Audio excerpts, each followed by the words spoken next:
The first sound was not the crash of waves, it was the sound of lips cracking, a scream raw, broken, and hollow, not from battle, not from cannon fire, but from thirst. Picture the Caribbean in 1717. A pirate brigantine drifts like a coffin on blue steel seas.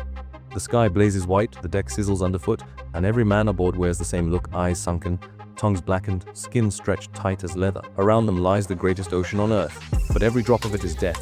One sailor breaks first. His hands shake as he lowers a wooden cup into the sea. His shipmates beg him to stop.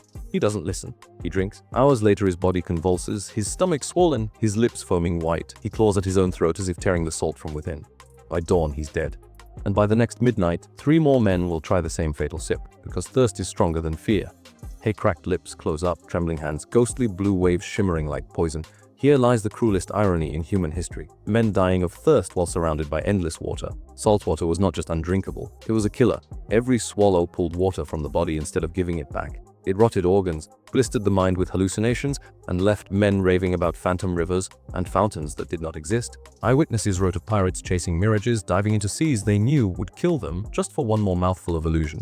But the ocean wasn't their only enemy. The barrels of fresh water, stored so carefully, betrayed them too.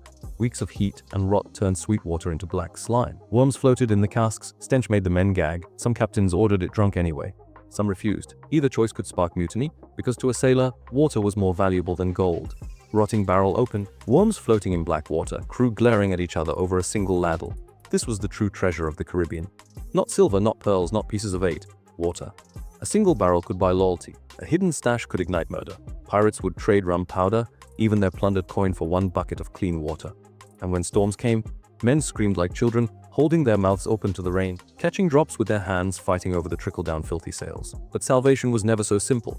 Rainwater ran over salt, crusted canvas, tar, and bird droppings. Drinking it was nearly as bad as drinking the sea. To collect clean rain, pirates had to wash the sails first, but that meant using the last of their stored water. Every choice was a gamble. Wash the sails and hope for more rain, or drink poison and pray you survive. Many ships made the wrong choice, and the ocean remembered. A thunder rolling in, men screaming with joy under rainfall, water dripping off black sails into barrels. Stories spread of ghost ships drifting into harbors, sail slack decks silent. Inside, crews lay scattered, dead of thirst, while their barrels still sloshed, spoiled, untouched. Sailors whispered that thirst was the most merciless killer of all because it left men alive long enough to suffer. And yet, pirates were not fools. They were desperate, inventive, and brutal. Out of hunger and madness came strange experiments, boiling water, straining it through cloth. Even silver coins dropped into barrels in hope of cleansing the rot. They failed more often than they succeeded. But each failure pushed them closer to a discovery that would change everything. For one desperate crew, that discovery came not from rain, nor from barrels, but from fire. They stumbled on a method so strange, so unlikely, it seemed like alchemy.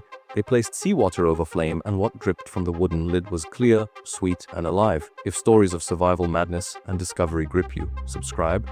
The seas still hold secrets, and the next voyage may reveal them.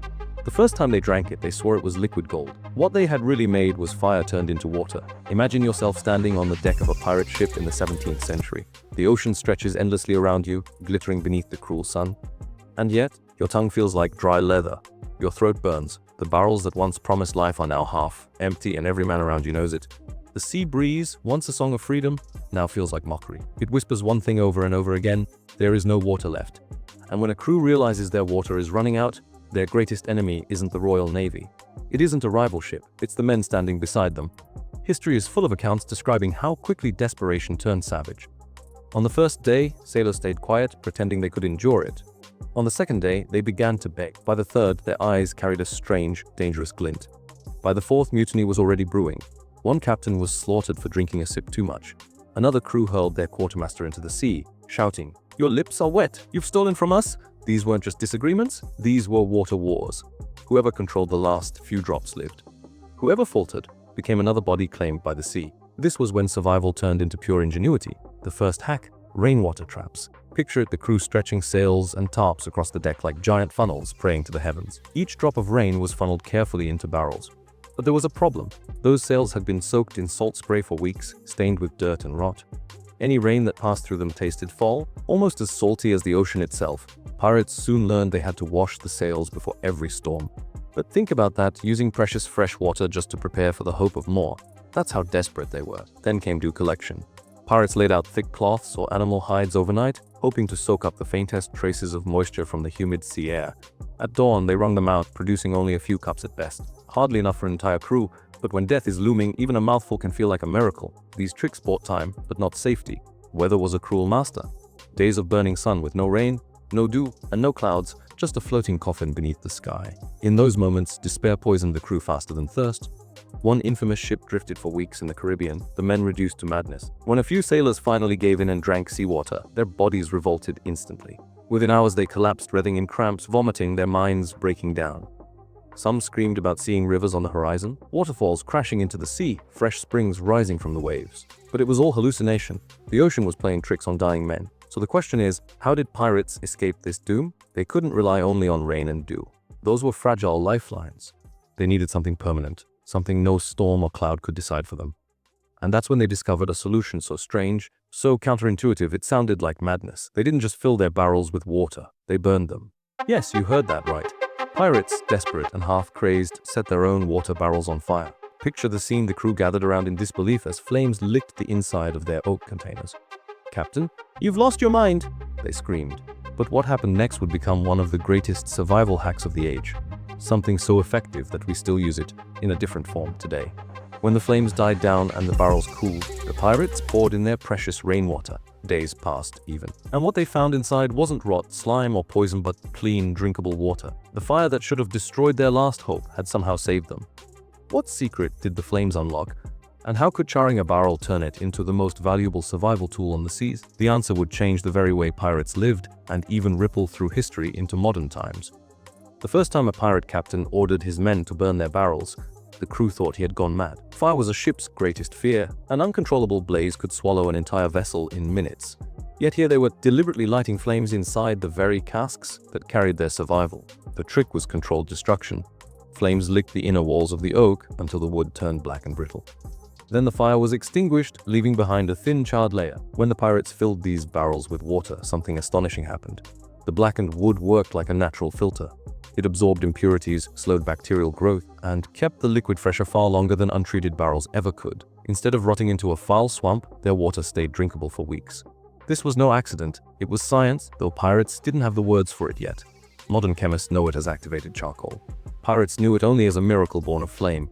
Eyewitness accounts describe men whispering in awe, "This water tastes clean." In an age where rot was everywhere, the charred barrel became a quiet revolution. The method spread quickly, ship to ship, whispered in taverns, and tested on desperate voyages. A crew who burned their barrels lived. A crew who didn't, well, their stories usually ended drifting lifeless across the waves. But even fire had limits. If water was already spoiled, charcoal couldn't save it. Pirates needed something more, and so they turned to treasure itself: silver coins. Some captains discovered that tossing coins into their water barrels worked like magic. Weeks later, the liquid stayed clear, less foul-smelling, less dangerous. Sailors swore silver made the water taste purer, cleaner, almost refreshing. Of course, they had no idea why. Today, we know silver is one of nature's most potent antibacterial agents. Tiny silver ions attack the cell walls of bacteria, destroying them before they can multiply. Pirates, centuries before germ theory, had stumbled onto a survival hack that hospitals and water filters still use today. Imagine that. Men who barely wrote their names had unlocked the chemistry of life, saving metal. But silver and charcoal weren't always enough. In the heart of the Caribbean, weeks could pass without rain, and barrels, no matter how charred or purified, still emptied too quickly. That's when pirates dared something far bolder. They tried to drink the ocean itself. The technique was called distillation. Heat seawater until it boils, catch the rising steam, cool it, and collect the fresh water while leaving salt behind. Simple in theory, brutal in practice. Captain Bartholomew Roberts, one of history's most feared pirates, ordered a distillation rig built directly into his ship. His crew thought he was insane until they realized it worked. Copper pots and pans stolen from merchant ships were hammered into crude stills. Fire roared beneath them, steam hissed, droplets condensed and trickled into waiting containers. It was slow, dangerous work, too much flame and the ship itself might burn. Too little, and the process failed. The yield was pitiful, only a few cups per hour. Yet in desperation, men stayed awake through the night, feeding fires with anything they could find: furniture, rope, even their own boots. Every drop mattered. Every drop meant one more man would live to see sunrise. Other crews experimented with strange, almost mystical methods. Animal bladders hung in the sun to trap condensation. Clay pots buried in sand, slowly separating salt from water. Even seaweed, left to soak in brine, sometimes reduced the saltiness enough to drink. To a land dweller, these sound like absurd experiments. To a pirate, they were the difference between life and death. They were failures too. Crews that tried lead pipes or containers often poisoned themselves slowly, never realizing the very metal they trusted was killing them. Desperation made men gamble with their lives, and the ocean claimed those who guessed wrong. But the lesson survived. Over time, the smartest pirates became more than thieves. They became reluctant scientists, pioneers of survival chemistry. They discovered, through pain, through trial, through fire, that water was the real treasure of the sea. Not gold, not silver, not rum, clear, tasteless, colorless water. And that truth changed everything. Because in the end, it wasn't cannon fire that kept pirate crews alive. It wasn't the promise of plunder or the terror of the gallows. It was ingenuity, forged in desperation, that turned rain, fire, silver, and even seawater into survival. The irony is, perfect men who lived and died chasing gold learned that the most precious thing aboard their ships was something they could never bury, never sell, never steal. It was water. The next time you see a pirate's treasure chest, imagine it not filled with coins, but with barrels of fresh water. Because without it, not a single pirate legend would have ever been written. If you enjoyed uncovering the secret survival hacks of history's most desperate sailors, stay with us. The next story dives into another forgotten truth that might just rewrite everything you thought you knew about the past.